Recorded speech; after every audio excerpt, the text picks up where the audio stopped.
দুদিন পরে মেয়েটার বিয়ে হবে, মেয়েটা আমাদের সকলকে কাঁদিয়ে শ্বশুর বাড়ি চলে যাবে। কষ্ট কি আমারও কম হবে? তবু মা হয়ে মেয়েকে বিয়ে দিয়ে শ্বশুর বাড়ি পাঠাতে পারছি, এটাও তো আমার কাছে কম আনন্দের কথা নয়। আর মা গো, তোকে না তোকে দু চোখ করে দেখি মা, আমার কাছে এসে মা, জানো মা, সবাই বলে তুমি নাকি আমার সৎ মা, অথচ আমি ঈশ্বরের কাছে একটি প্রার্থনা করে বলি জানো মা, আমি যেন জন্ম জন্মান্তর তোমাকে মা বলে ডাকতে পারি।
পাত্রপক্ষ এলে দিদিমণিকে আশীর্বাদ করলি আমি সবাইকে পাক পেরে খাই দেবো।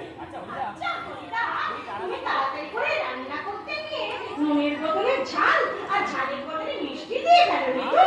না গো দিদিমণি না, পেট পুড়ে সবাই খেয়ে এই বলে রাখলো। পাত্রপক্ষ কখন আসবে তা আমি জানি না, তবে আমরা একমাত্র মেয়েকে নিয়ে আমি চলে এসেছি। আসুন স্যার আসুন। মা নমস্কার। অমৃতা তুমিও এসেছো? বাহ, খুব ভালো হয়েছে। যাও তো মা, আমার সেতুকে উপরের ঘরে নিয়ে গিয়ে সুন্দর করে সাজিয়ে দাও দেখো। যাও নিয়ে যাও মা।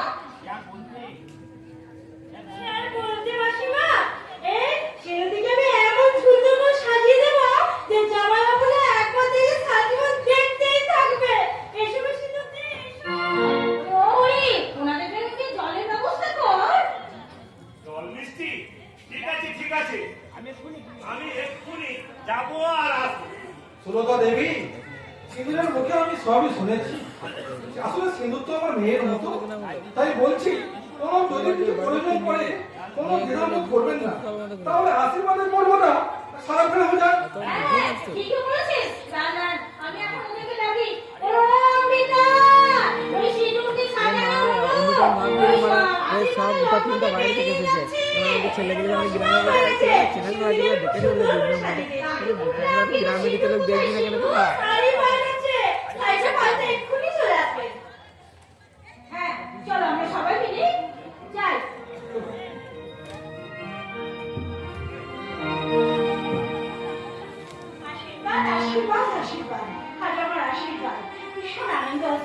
আর সেই আনন্দে আজ আমার বলতে ইচ্ছে করছে আজ মন চেয়েছে আমি একবার মুখ করতে গানা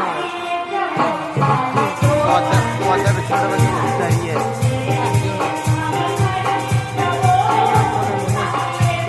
দেখ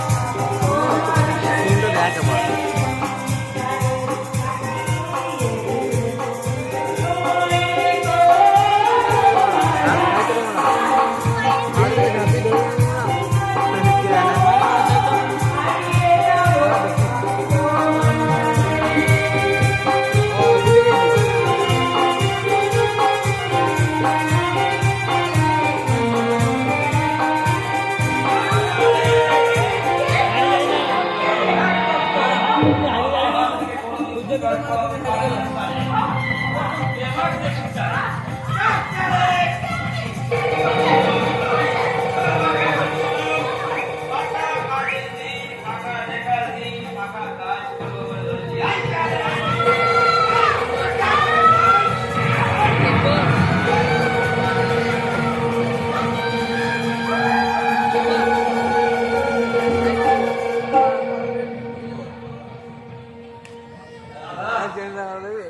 আপনাকে আমি অফার করলাম তার বিনিময়ে পেয়েছি 1,00,000 টাকা তাই আমি আপনাকে ধর্ষণ করলাম আর হ্যাঁ পারলে ঘটনাটা চেপে যান বিয়েটা আপনারা চলি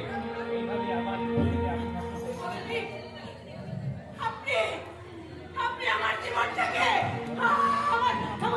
আমার জীবনটাকে এমনি নষ্ট করে দিলেন এই ঘটনাটা যদি আপনার বাড়ির আপনার মা বোনেদের সাথে ঘটতো আমার মা বাবা ভাই বোন বলে কেউ নেই এর সাথে আমি কে জানবো আমি কে জানবো টাকার বিনিময়ে আমি সংসার করতে পারি আমি কে জানবো চলে চল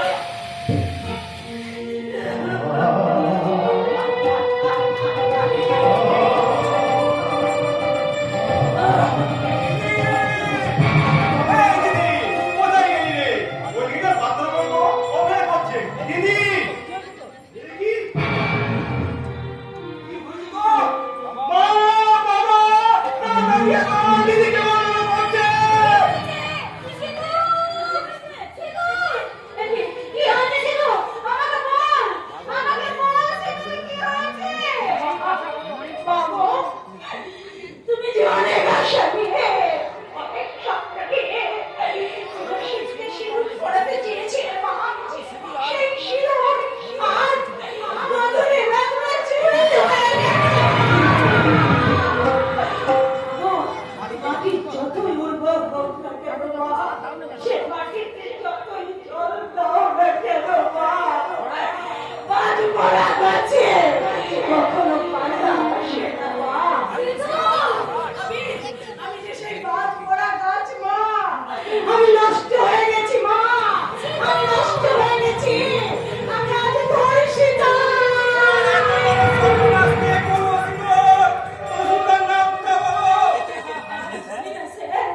আমি জানি না তুমি আগে কখনো তাকে কোনোদিন দেখিনি এখন এরকম ঘটনাটা বলে দাও এখন তোমার আশীর্বাদ আশীর্বাদ দিয়ে সব আমার জীবন থেকে হারিয়ে গেছে স্যার আমি নষ্ট হয়ে গেছি স্যার এইভাবে বিয়ে করো না দিদি তোমাকে শক্ত হতে হবে তুমি যে পুলিশ অফিসার আপনার বলতে পারি সমৃদ্ধা নিজেই একজন পুলিশ অফিসার হয়ে আমি নিজেকে রক্ষা করতে পারলাম না আমি সাধারণ মানুষটাকে কেমন করে নিজে রক্ষা করবো আমি হেরে গেলাম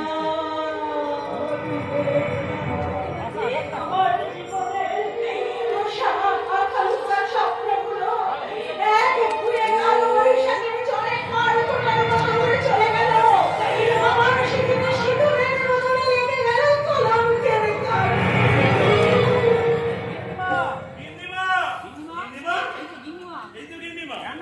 রান্না বান্না সব হয়ে গেছে এবার তাহলে সবাই চলুন খেয়ে নেবেন হরিদা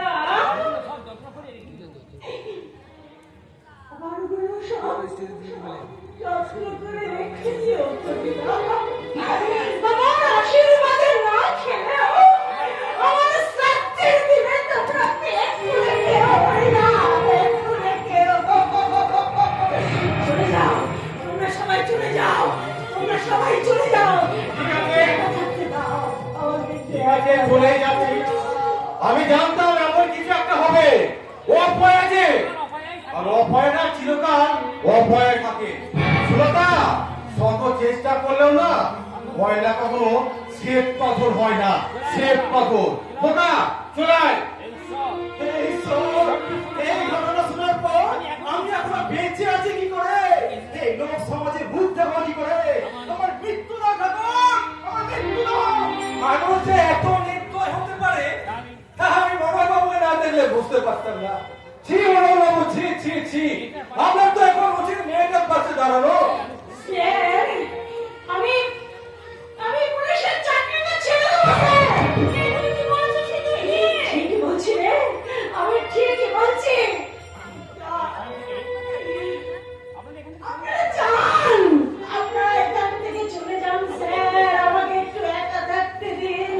আমার যন্ত্রণার কথাটা, আমার যন্ত্রণাটা একটু আমাকে একা থাকতে দিন। তবে চলে যাচ্ছি। তবে যাবার আগে একটা কথা বলে যাচ্ছি, ভাবিয়া করিও কাজ, করিয়া ভাবিও না। আর অমিতা, হে তুমি কি করলে? আমি সংসার করিনি। আমি যে ওদেরকে সন্তানের মতো দেখে এসেছি, চোখের সামনে সেই সন্তানের এই মর্মান্তিক দৃশ্য দেখে আমি যে আর কিছু করতে পারছি না।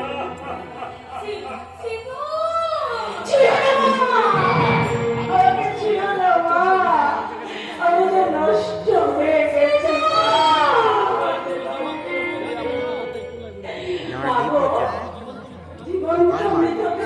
কালাটা খারাপ আসছে, দেখো মা, দেখো আমাকে, দেখো আমি একটা জীবন্ত মৃতদেহ, জানো মা। আমি হাসতে পারি জানো না, কিন্তু আমি হাসতে চাই না মা। আমি যে নষ্ট হয়ে গেছি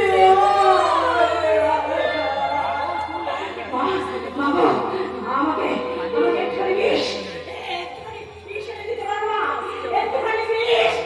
জানো মা, আমি জন্মানোর সঙ্গে সঙ্গে মাকে হারিয়েছি। নিজের মাকে হারানোর জন্য সবাই আমাকে কি বলেছে জানো? আমি অপয়া। আর আজ সবাই কি বলবে জানো মা? আমি কলঙ্কিনী।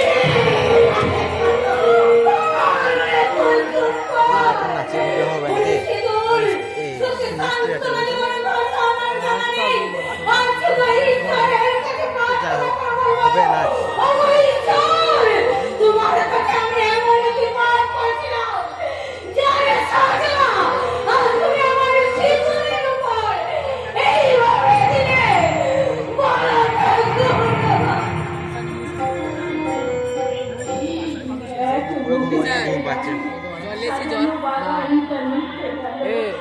জল খেলাম, মোবাইল প্রচন্ড কালো বৈশাখী এবার জিজ্ঞেস কর।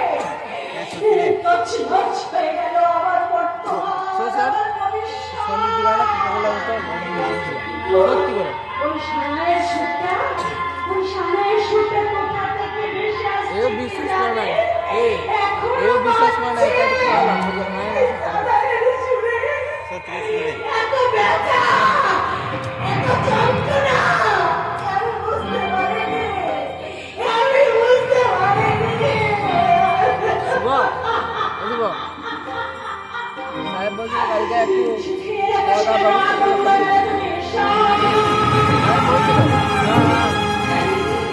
কি করবি? বাল বাল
সম্মান করে, ভক্তি করে, শ্রদ্ধা করে।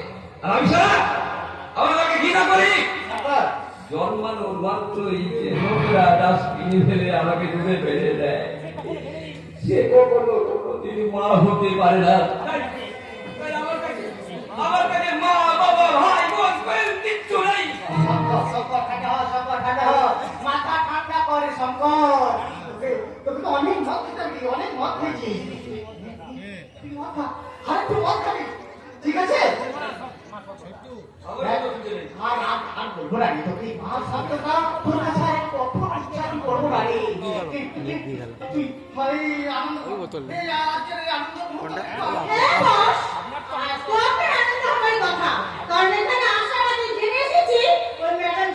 চৌধুরী নাকি চাকরিতে ইস্তফা দিয়েছে। কি বলছো কি শোনা? ও ঠিকই বলেছে মহাবীর বাবু। ম্যাডাম এসপি অফিসে গিয়ে ও নিজেই ইস্তফা জমা দিয়ে এসেছে। মহাবীর পাল, তুই না কি করলি? একটা নিষ্ঠাবান মেয়ে ছেলে পুলিশ অফিসারকে মাঝপথে থামিয়ে দিলি। ছি ছি ছি ছি ছি ছি, মহাবীর পাল। এই, মারবো টেনে একটা চড়, জানিস তো? আমি এটাই চেয়েছিলাম। মারছে রে তুই? জানি প্রত্যেকটা মানুষের মধ্যে কি থাকে? আরে দু রকম মন রে, দু রকম মন। একটা সুমন আর একটা কুমন।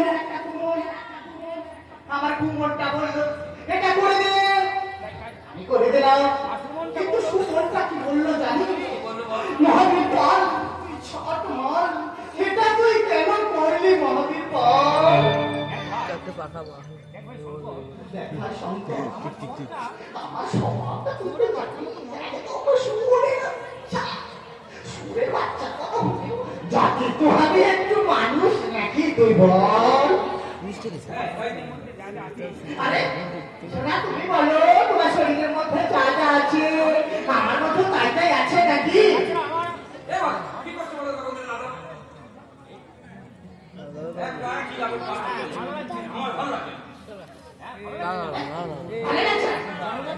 জন্ম গেল ছেলে খেয়ে আর আজ আবার উনি বলছেন আমি ডাইনি নই। বেজন্মা যারো যা খুশি বলতে পারো, আমার ঠিক ঠিক আছে। কিন্তু তোমার কথা মতো টাকার বিনিময়ে না আমি এর আগে অনেক কাজ করেছি, অনেক মায়ের বউ শূন্য করেছি, অনেক সুন্দরী মেয়েকে তোমার মেয়ের মুখে পৌঁছে দিয়েছি। কিন্তু কেন জানি না ওই ছোটবেলাটা করে সত্য না আমার ওই মেয়েটা আমার চোখের সামনে ভেসে আসছে। কেন মনে হচ্ছে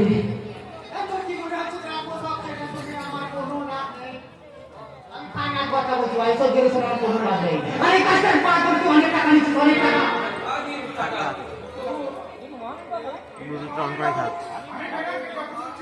উনি কিন্তু চুপ করে বসে থাকার মেয়ে নন।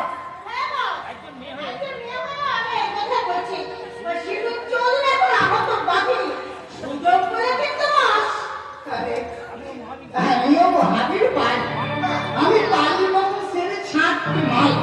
তুমি ভাবলে কি করে শোনা? ওই আহত পাখিকে নিয়ে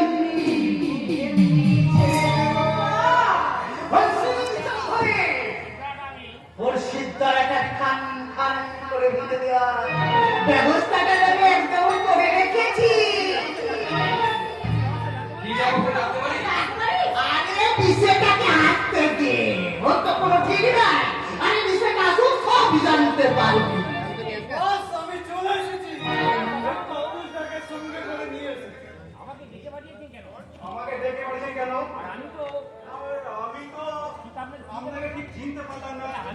তো আমি বাবা রামদেব না চিত্র ঠাকুর শ্রী শ্রী রামকৃষ্ণ, যে তুমি আমাকে দেখতে আর চিনতে পারবে? তবে হ্যাঁ মা, তুমি আমাকে তোমার মধ্যে উপকারী প্রতিবেশী সেটা ভাবতে পারো। ঠিক, আমি তো উপকারী প্রতিবেশী বলি তো।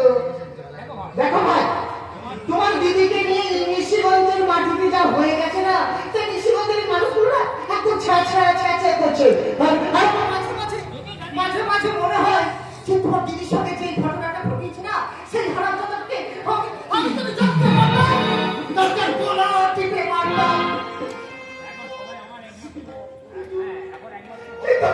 করবে বলো ভাই? সবই কপাল। আবার শুনলাম তোমার দিদি চাকরিটাও নাকি ছেড়ে দিয়েছে। এখন তোমাকে চলবে কি করে ভাই? এই সাইডে আছে। বাবাই আমাদের একমাত্র ভরসা। ও বাবা, তুমি তো আবার আদালতে মিথ্যে সাক্ষী দে। হ্যাঁ? বলেন কি বস? মিথ্যা সাক্ষী? হ্যাঁ হ্যাঁ, মিথ্যে সাক্ষী। আর বুঝতে পারলে না তো? বেশ, আমি তোমাকে বুঝিয়ে বলছি। এই ধরো, আমার বাবা অসুস্থ। আমার বাবা অসুস্থ, কোর্টে যেতে পারবে না।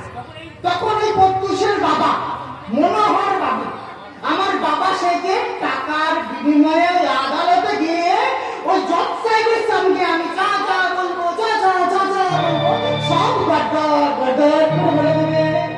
কিন্তু ব্যাপার হলো মাসে ওই কটা কাজ বা পাবেন। আর এতে কত টাকাই বা রোজগার হবে ভাই? সামনে তোমার উজ্জ্বল ভবিষ্যৎ, সেটা তো ভাই একেবারে অন্ধকার। কিন্তু বাবা পয়সা পাঠা আমরা জানি বাবা ব্যবসা করে। আরে এটা কে রে? এই কাকা, এই কাকা, কে কোথা থেকে এলো রে? আরে বাবা, তখন তো তোমাদের ঘরে পুলিশ ছিল না। মানে তোমার দিদি যখন বসি, মানে যার ঘরে পুলিশ থাকে তার প্রতিবেশীরা এসব কথা বলে নাকি? আরে বাগের ঘরে খোগের বাসা। সত্যি এখন আমাদের কি যে হবে আমি ঠিক বুঝতে তো পারছি না। কাজ করবে, কাজ মাসে 2 লাখ টাকা মাইনে পাবে। 2 লাখ টাকা মাইনে? সামনে পাবে। একটা যাতায়াত করার জন্য এসি ইনোভা গাড়ি এনেছে।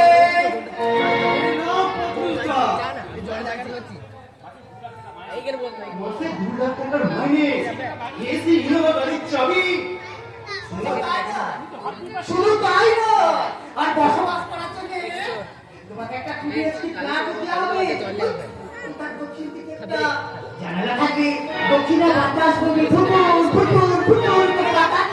আর বেডরুমে একটা এসি থাকবে, তুমি যখন ইচ্ছা চালিয়ে নিও আর কি। কি হয়?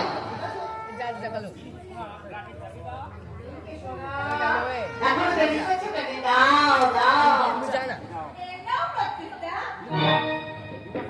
পিপাসায় কণ্ঠ যখন শুকিয়ে গেছে, এক ফোঁটা জলের জন্য যখন চটপট করছি, তখন চোখের সামনে কলসি কলসি জল, গাড়ির চাবি, ফ্ল্যাটের চাবি আমার হাতে।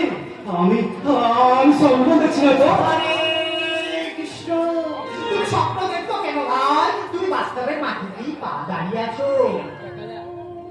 এই নাও তোমার দুলা টাকা। ধরো দেখছো কি? নাও, এটা তোমার অ্যাডভান্স। ওই সমুদ্র করে খড়গুলো ধরে যখন ছটফট করছি, তখন আপনি আমার সামনে নিলেন বাজার তৈরি। কি বলে যে আপনাকে ধন্যবাদ জানাবো? আমি মানুষ নন, আমি জানোয়ার। বাবা জলা পাটা কাটছে। জলা হে ধর্মস্য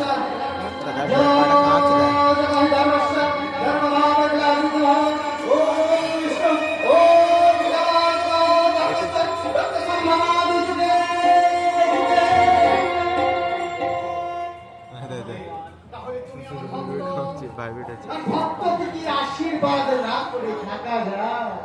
এসো এসো, তোমাদের আশীর্বাদ করি। তুমি যেন আমার থেকে আরো বড় চিঠিবাজ হও। আরে যাও যাও, আজকে যে মা বাবাকে নিয়ে ফ্ল্যাট করতে পারে, যাও। কিন্তু আমার দিদি বারবার টেনে জাপানি অ্যাকশন। বলা যায় না। আমার দিদিমা আছে, দিদি নিতে হবে। ও যেখানে আছে সেখানেই থাকবে। দেখো ভাই, কথাটা শুনতে খারাপ লাগলেও এটা ঠিক। তোমার দিদি কিন্তু অপয়া, অসতী, কলঙ্কিনী। ওর সঙ্গে থাকাটা তোমার একদম ঠিক হবে না। আমি ঠিক বলেছেন। ওর সঙ্গে থাকলে এই সমাজের মানুষগুলো আমার দিকে আঙুল তুলবে।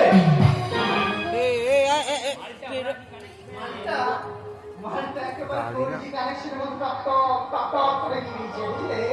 মালটা এত স্যার আমার থেকে বড় হারামি। আরে যাও ভাই, যাও। ঠিক আছে। আসো যাওয়ার সময় তোমাকে একটা কথা বলছি। এই যাওয়ার সময় যে তুমি কত টাকা নিয়েছো, এই 2 লাখ টাকা মাইনে, এসি তোমার গাড়ি, এই ফ্ল্যাট, এসব কথা কিন্তু তুমি একদম বাড়িতে বলো না। আর পরে অবশ্য জানতে পারবে। আর এখন তোমার বাবা মা যদি জানতে চায়, তুমি বলবে কলকাতার একটা ফ্ল্যাটে বড় একটা প্রাইভেট তুমি চাকরি পেয়েছো।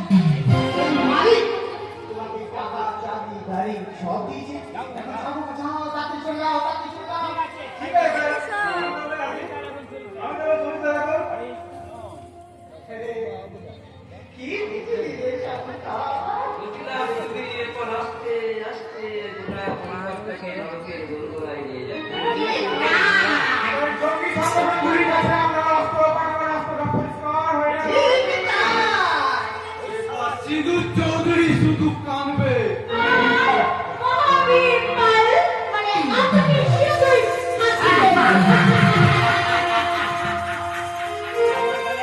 সিঁদুর সাবধানে। তুমি আমাকে একটা একটা করে চড়ে মেরেছিলে। আর আমি তোমার জীবন থেকে একটা একটা করে সব কিছুকে কেড়ে নিলাম। আরে ও মামনি, আরে দেরি করছো কেন? তোমার এই বুকের ফাঁকে